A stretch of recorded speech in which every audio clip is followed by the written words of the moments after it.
There are some people who tell me, ذاكر, suppose if you're driving a car, and if you have a temporary license is a kacha license in India, temporary license. And if you have an accident, the police will give you a small fine. If you have a permanent license, and if you have an accident, the police will give you a bigger fine. Therefore, if we don't read the Quran, and if we don't understand the Quran, and if we make any sin, God will punish you less. If you understand the Quran, and then if you commit a sin, then God will give you double punishment. Very good logic. So why do you understand the Quran?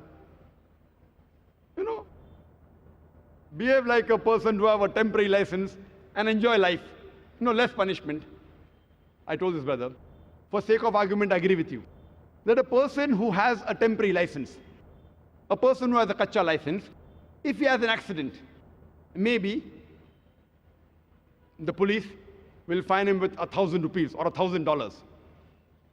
And if a person who has a permanent license, if he has an accident, maybe the police will fine him double, 2,000 rupees or $2,000. Okay, I agree with you.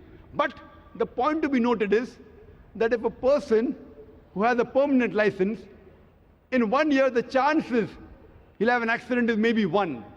But a person who has a temporary license, who has not learned driving well, the chances he'll have an accident in 1 year is maybe 50.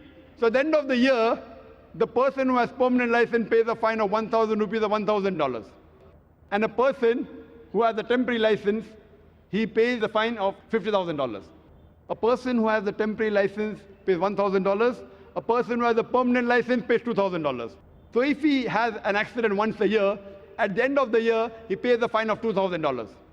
And a person who has a temporary license, maybe he'll have 50 accidents in a year. At the end of the year, he pays a fine of $50,000 or 50,000 rupees.